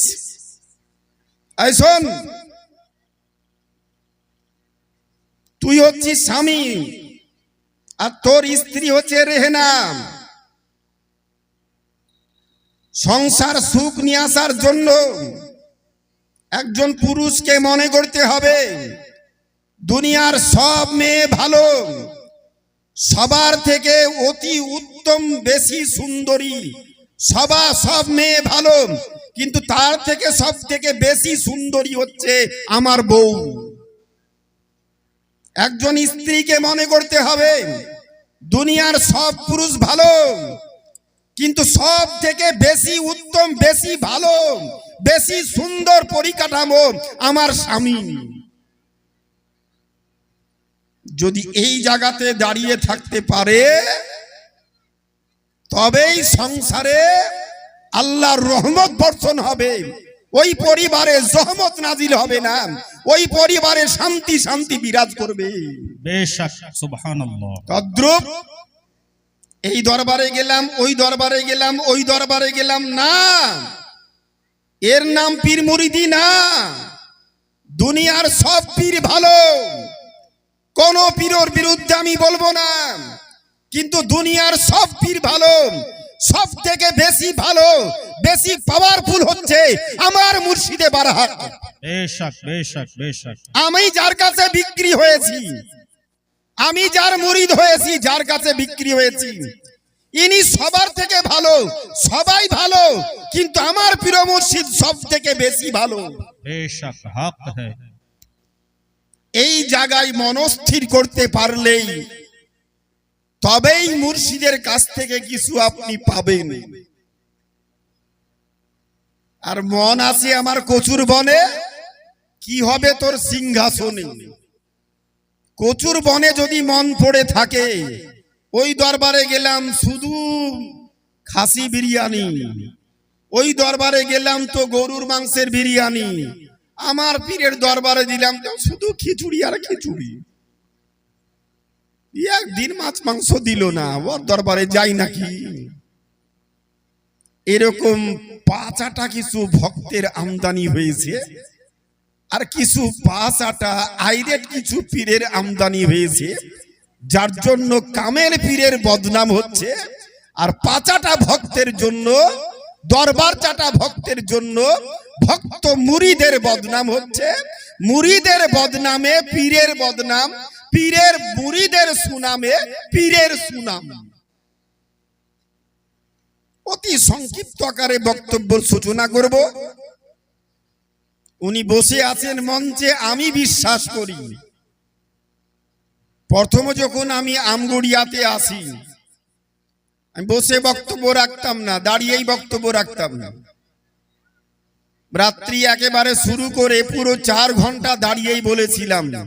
সেদিন মাহফিলের একটা জোশ লক্ষ্য করেছিলাম, আমার বলা ছিল না। যাকে সামনে থেকে আপনারা দেখেন, পিছন থেকে দেখেন, কেউ গ্রামের মানুষ মনে করেন, কেউ বিদেশি মনে করেন, তার ভিতরে কি পাওয়ার, কি ইলমে মারিফাত বেলায়াতের পাওয়ার আল্লাহ প্রদান করেছেন। বাহ্যিক অবস্থা দেখে মানুষের সবকিছু অবলম্বন করা, সবকিছু লক্ষ্য করা, উপলব্ধি করা অত সহজে সম্ভব নয়। আমি যেমন করে রিসার্চ করে গবেষণা করে পেয়েছি, আপনাদের মুর্শিদে বারহাক হুজুর সৈয়দ রুহুল্লাহ মাদ্দাজিল্লাহুল আলী, যার আধ্যাত্মিক জগতের পাওয়ারে, বেলায়াতের পাওয়ারে মঞ্চে আমি দাঁড়িয়ে বক্তব্য রাখছিলাম, কিন্তু উনার তরফ থেকে পূর্ণাঙ্গ ফায়েজ ছিল, মুফতি সাহেব চালিয়ে যান। উনার তরফ থেকে ফাইজে তো আমি 4 ঘন্টা কেন, যদি উনি বলতেন চালিয়ে যান, আমার তো মনে হতেছিল সবে শুরু করলাম, ফজর পর্যন্তই চালিয়ে দিতাম। नाराए तकबीर, नाराए रिसालत, गौस का दामन, ख्वाजा का हिंदुस्तान। একবার মোহব্বতে দরুদ শরীফ পাঠ করি, বক্তব্যের সূচনা করি, বক্তব্যের ভূমিকা করি। আল্লাহুম্মা सल्ले आला सय्यिदिना मौलाना मोहम्मद व अला आले सय्यिदिना मौलाना मोहम्मद। তানজুরুল ইয়ানজুরাল্লাহ, তারা দর্শন করে তো আল্লাহর দেওয়া ক্ষমতাতেই বিশ্ব জগৎ আলোতে লাইতে অন্ধকারে দিনে রাত্রে একই অবস্থায় দর্শন করে। কেন? ফুতুহুল গাইবের মধ্যে গাউস পাক বলেছেন, মান কানা লিল্লাহি ফা কানাল্লাহু লাহু, যে ব্যক্তি আল্লাহর হয়ে যায় আল্লাহ তখন তার হয়ে যায়, বান্দা যখন আল্লাহর হয়ে যায় আল্লাহ তখন তার হয়ে যায়।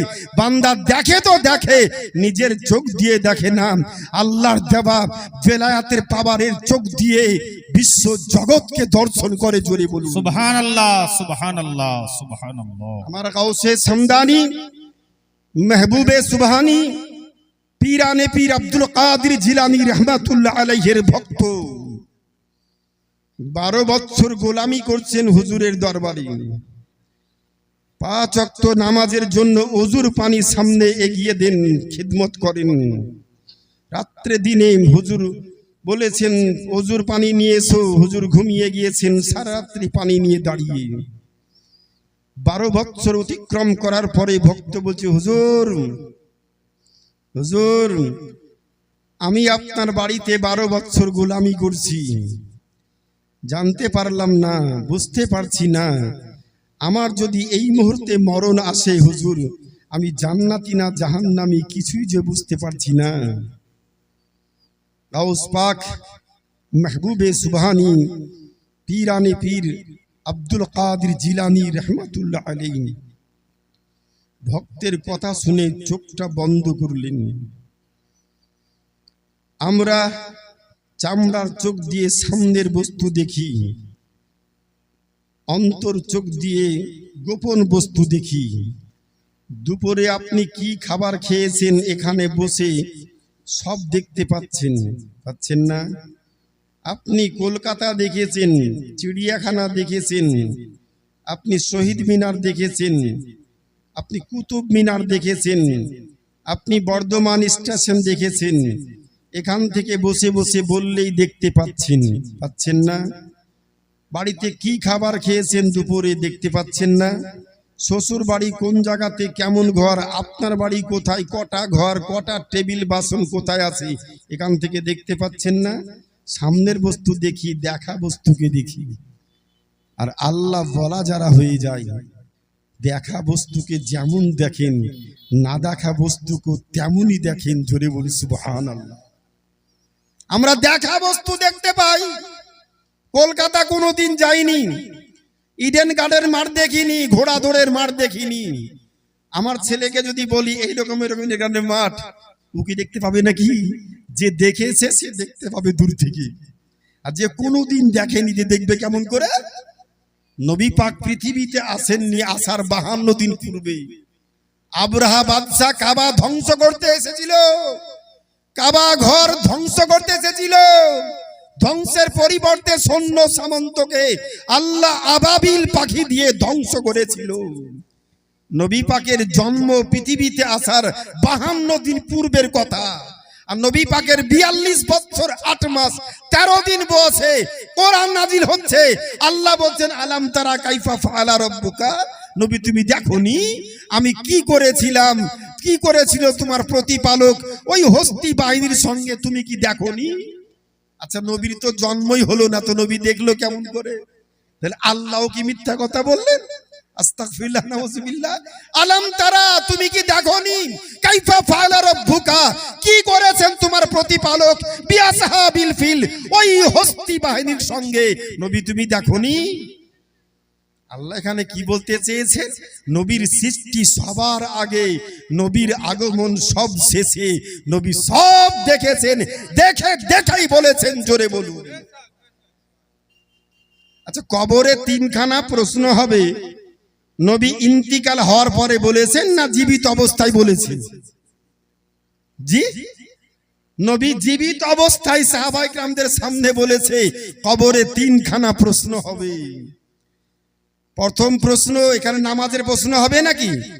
কত টাকা যা কোন মসজিদে কতবার চিল্লা করেছো, কোন দেশে তুমি সফর করেছো, কতবার কোন মসজিদে নামাজ পড়েছো, কতজন ব্যক্তিকে মুসলমান তৈরি করেছো, কোন মাদ্রাসায় পড়েছো, কোন ইউনিভার্সিটিতে পড়েছো।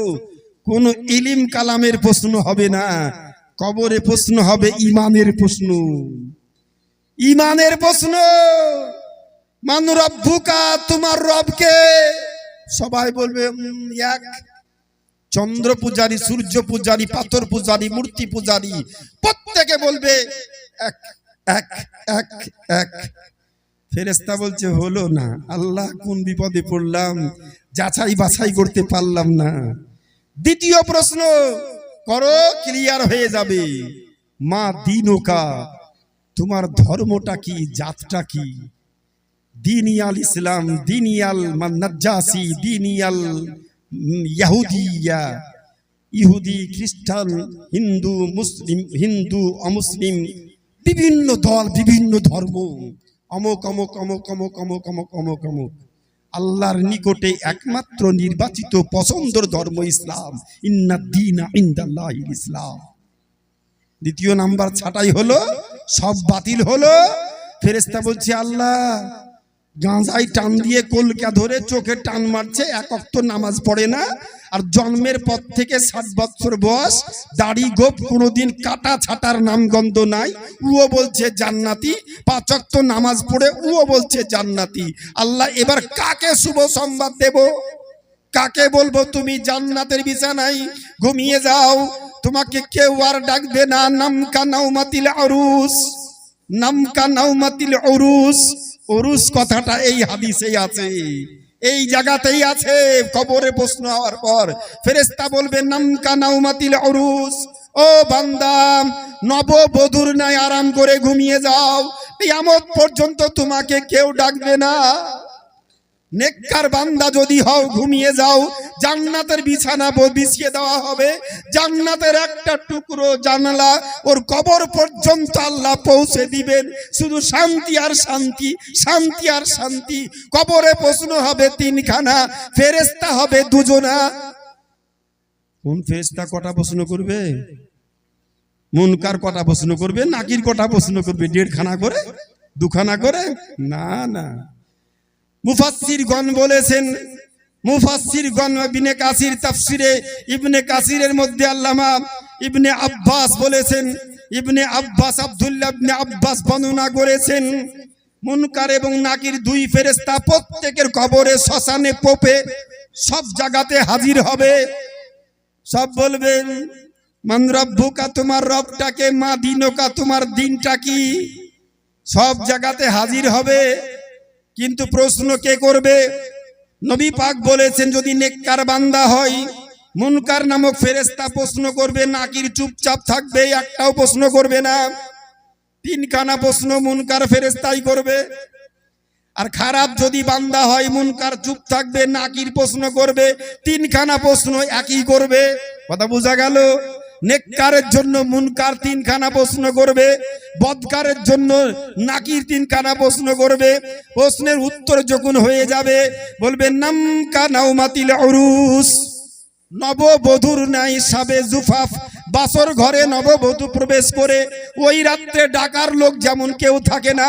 বান্দা তুমি আরাম করে ঘুমিয়ে যাও, কিয়ামত পর্যন্ত তোমাকে কেউ আর ডাকবে না। কবরে প্রশ্ন হবে, আকীদার প্রশ্ন, ঈমানের প্রশ্ন, নামাজ রোজা হজ যাকাত কলেমার প্রশ্ন কবরে হবে না। মাকুনতা তাকুলু ফি শানে হক্কে হাজার রাজুল, এই ব্যক্তি সম্পর্কে তুমি দুনিয়াতে কি বলতে? নবী আমার প্রত্যেকের কবরে, শ্মশানে, পোপে, সব জায়গাতে, নদীতে, পুকুরে, মাছের পেটে, যে যেখানেই মৃত্যুবরণ করবে ওখানেই ফেরেশতা হাজির হবে। আমার নবী, আপনার নবী, ওই জায়গাতে নবীও হাজির হয়ে সামনে হাজির হবে। ফেরেশতা জিজ্ঞেস করবে না কুনতা তাকুলু ফি শানি হাক্কি হাজার রাজুল, এই ব্যক্তি সম্পর্কে তুমি কি বলতে? This man, this or that preposition, this মানে নিকটে, দ্যাট মানে দূরে। আরবি শব্দ মাকুনতা তাকুলু ফি শানে হাক্কি হাজার রাজুল, হাজার রাজুল, এই ব্যক্তি সম্পর্কে তুমি কি বলতে? যা বলতেন আপনি তাই তো বলবেন।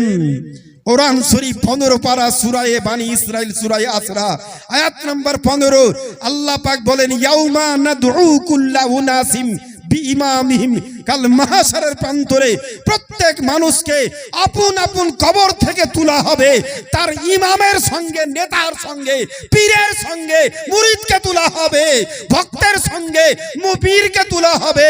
কামিল মুকাম্মাল পীর যদি হয়, আপনার আমার কোনো চিন্তা নাই, তিনি আমার সঙ্গে হাসন নাসর হবে, তিনি আমাকে সুপারিশ করবেন। নারে তাকবীর, নারে রিসালাত।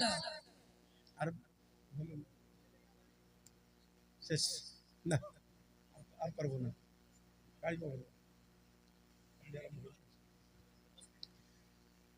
একেবারে আমার সূচনার মধ্যেই বক্তব্যের শেষ ঘোষণা করতে চলেছি, মুহাব্বতের জায়গাতেই পৌঁছেছিলাম। আল্লাহু আকবার। আজকে আমরা পীর ছাড়া চললে কি হবে? ইমামে গাজ্জালি আলাইহির রহমান, উনার আপনার পুস্তক আল আখিয়ার ওয়াল আবরার, এই পুস্তকের মধ্যে লিখেছেন যার পীর নাই, যার মুর্শিদ নাই, ওয়ামাই ইউদলিল ফালান তাজিদ লাহু মুর্শিদা। কোরআনে আল্লাহ পাক বলেছেন যেই ব্যক্তির পীর নাই, মুর্শিদ নাই, তার হাসর নাসর মুর্শিদ ছাড়া তার সুপারিশকারী কিয়ামতের দিনে কেউ থাকবে না। আমার আপনার যদি মরণ হয়, আল্লাহ যেন মুর্শিদে বারহাকের কদমের নিচে মুহাব্বতেই মরণটা হয়। আপনি যেখানেই মৃত্যুবরণ করুন না কেন, যেখানেই চলুন না কেন, আপনি মনে করছেন হুজুর আমাকে ভুলে গিয়েছে, কিন্তু হুজুর কামিল মুকাম্মাল ব্যক্তি যারা হয় তারা কোনোদিনই ভক্তকে রাত্রেও ভুলে না, দিনও ভুলে না, সকালেও ভুলে না, বিকালেও ভুলে না, সব সময়তেই ভক্তের স্মরণ থাকে। আমার ভক্ত কে কোন জায়গাতে অবস্থান করছে, আপনি যেখানেই বিপদে পড়ুক না কেন মুর্শিদকে স্মরণ করুন। মুর্শিদের ফয়েজ রাত্র দিনে, সকাল সন্ধ্যা, যত হাজার মাইল দূরে থাকুন না কেন মুর্শিদের স্মরণ করলে অবশ্যই আল্লাহ মুর্শিদের ওসিলায় আপনার বিপদকে আল্লাহ দূর করে দিবেন। সুবহানাল্লাহ, সুবহানাল্লাহ। বেশি আমাদের এলাকায় প্রশ্ন হচ্ছে বহু রকমের, আমরা আহলে সুন্নাত ওয়াল জামাতের ব্যক্তি বাপ, ইমামে আজমের থেকে তো আমরা হাদিস কোরআন বেশি বুঝিনি। জি, ইমামে মালিক রহমাতুল্লাহ আলাইহির থেকে আমরা হাদিস কোরআন বেশি বুঝিনি। ইমামে আহমদ বিন হাম্বল রহমাতুল্লাহ আলাইহির থেকে আমরা হাদিস কোরআন বেশি বুঝিনি বাপ। ইমামে আবু জাফর, ইমামে জাইনুল আবিদিন, ইমামে আবুল কাসিম, এদের থেকে আমরা হাদিস কোরআন কিন্তু বেশি বুঝিনি বাপ। বেশি বুঝতে গিয়েই অল্প জ্ঞানে দেশে অশান্তির বার্তা ছড়ানো হচ্ছে। আল্লাহ বলেছেন ইয়া আইয়ুহাল্লাযীনা আমানু, হে ঈমানদারগণ, সাল্লু আলাইহি, তোমরা নবীর উপরে দরুদ পড়ো, ওয়া সাল্লিমু তাসলিমা, সসম্মানে বেশি বেশি করে তোমরা ভক্তি ভরে নবীর উপরে সালাতু সালাম পাঠ করো। কেন পড়বো? মা মিন আহাদিন ইউসাল্লিমু আলাইয়া, নবী পাক বলেছেন যে ব্যক্তি আমার উপরে মুহাব্বতে, যে ব্যক্তি কিয়ামতের দিনে যত আমার কাছে থাকতে চাই, আমার সুপারিশের ছায়াতলে থাকতে চাই, আমার শাফাআতের ছায়ার নিচে থাকতে চাই, যে আমার যত বেশি কাছে থাকতে চাই কিয়ামতের দিনে, যে ব্যক্তি যত বেশি দরুদ এবং সালাম পাঠ করবে, ওই ব্যক্তি তত বেশি আমার শাফাআতের সামিয়ানার ছায়ার নিচে থাকবে। সুবহানাল্লাহ, বেশক। সাহাবায়ে কেরাম বলছেন ইয়া রাসূলুল্লাহ, আপনার জীবদ্দশায় সালাম পড়বো, দরুদ পড়বো, আপনি শুনবেন, দূর থেকে পড়লে ফেরেশতা আপনার নিকটে পৌঁছে দিবেন, কিন্তু আপনার ইন্তিকাল হওয়ার পর আপনি যখন পৃথিবী ছেড়ে চলে যাবেন, আমরা নামাজে বলবো আসসালামু আলাইকা আইয়ুহান নবী, আসসালামু আলাইকা আইয়ুহান নবী ওয়া রাহমাতুল্লাহি ওয়া বারাকাতুহু। নবী গো, তোমার উপরে সালাম বর্ষণ হোক, তোমার বংশবলির উপরে, আত্মীয়র উপরে, আহলে বায়াতের উপরে। আমরা নামাজের মধ্যে শুধু নবীর উপরে সালাম দিই না, নবীর উপরে শুধু সালাম না, মেরাজ রাত্রে যখন আল্লাহ বলছেন আসসালামু আলাইকা আইয়ুহান নবী ওয়া রাহমাতুল্লাহি ওয়া বারাকাতুহু, নবী গো তোমার উপরে সালাম বর্ষণ হোক, তোমার আহলে বায়াত, তোমার আজওয়াজে মুতাহিরাত, তোমরা তোমার বংশ পরম্পরায় সকলের উপরে। নবী পাক আল্লাহ সালাম দিচ্ছেন নবীকে, তো নবী কি বলতেন? আমরা বলছি আত্তাহিয়াতু লিল্লাহি ওয়াসসালাওয়াতু ওয়াত-তাইয়্যিবাত। নবী পাক মেরাজ রাত্রে আরশ আজিমে গিয়ে বলছেন আল্লাহ, আমার দৈনন্দিন জীবনের শারীরিক ইবাদত, মানসিক ইবাদত, বাহ্যিক ইবাদত তোমার জন্য সবই সুপুর্দ করে দিলাম, যেটা তোমার দরবারে নাই, যেটা পৃথিবী থেকে আমি তোমার নিকটে নিয়ে এসেছি আল্লাহ, যেটা আরশে ছিল না, দুনিয়া থেকে নিয়ে আমি হাজির হয়েছি। আল্লাহ খুশি হয়ে বলছেন আসসালামু আলাইকা আইয়ুহান নবী, নবী গো তোমার উপরে সালাম বর্ষণ হোক। তো নবী আমার কি বলছেন সে অবস্থায়? আল্লাহ তোমার সালাম শুধু আমার উপরে বর্ষণ হবে? আসসালামু আলাইনা, আল্লাহ তোমার সালাম আমার উপরে শুধু নয়, আমাদের সকলের উপরে বর্ষিত হোক। ওয়া আলা ইবাদিল্লাহিস সলিহিন, যুগে যুগে যত সলেহ বান্দা পৃথিবীতে আসবে, আল্লাহ তোমার সালাম সকলের উপরে বর্ষণ হোক। সুবহানাল্লাহ, বেশক। নামাজের মধ্যে আহলে বায়াত, আজওয়াজে মুতাহিরাত, নবী পাকের উপরে সালাম দেওয়াটা হচ্ছে ওয়াজিব। সাহাবায়ে কেরাম বলছেন হুজুর আপনার জীবদ্দশায় দিব, কিন্তু ইন্তিকাল হওয়ার পর ওটা দিলে আপনার কাছে কেমন করে যাবে? তো নবী আমার পবিত্র জবানে বলছেন হায়াতি ওয়া মামাতি সাবাবুল লাকুম, ও সাহাবিয়ে রাসূল, তোমাদের জন্য আল্লাহ আমার জীবিত থাকা, ইন্তিকাল হওয়া দুটো হচ্ছে বরাবর, দুটো হচ্ছে সমান। আমি জীবিত অবস্থায় সালাম দিলে যেমন শুনবো, যেমন ফেরেশতা আমার নিকটে পৌঁছে দিবে, আমার ইন্তিকাল হওয়ার পরে তেমনই সালাম শুনবো, তেমনই দূর দূরান্ত থেকে আল্লাহর ফেরেশতারা আমার কাছে সালাম পৌঁছে দিবে। সুবহানাল্লাহ, ওয়াখির দাওয়ানা আলহামদুলিল্লাহি রাব্বিল আলামিন। আমরা আজানের পূর্বে সালাতু সালাম দিই, আপনি আগে পরে যত পারবেন নবীর উপরে দরুদ সালাম পড়বেন, এর কোনো টাইম টেবিল নাই। আপনি বসে পড়ুন, দাঁড়িয়ে পড়ুন, চিত হয়ে পড়ুন, শুয়ে পড়ুন, উবুর হয়ে পড়ুন। আল্লাহ বলেছেন সাল্লিমু তাসলিমা, বেশি বেশি করে তোমরা আমার নবীর উপরে সালাতু সালাম পাঠ করো। আপনি যত পারবেন বেশি তত বেশি পড়েন, নামাজের আগে পড়েন, আজানের আগে পড়েন, পরে পড়েন। এতে কোনো নাজায়েজ হারামের কোনো ফতোয়া নাই, নাজায়েজ হারামের কোনো ফতোয়া নাই। এটা হচ্ছে মুস্তাহাব, মুস্তাহসান, ওয়াজিবনা, ফরজনা, এটা মুস্তাহাব, উত্তম কাজ। আপনি যখন পারবেন তখন পড়বেন, কিন্তু পায়খানা পেশাব করে নাপাকি অবস্থাতে পড়বেন না, এতে বেয়াদবি হবে, বেজ্জতি হবে, ভাষাগত হয়ে তাকে বলতে ক্ষমা প্রার্থী। আখির দাওয়ানা।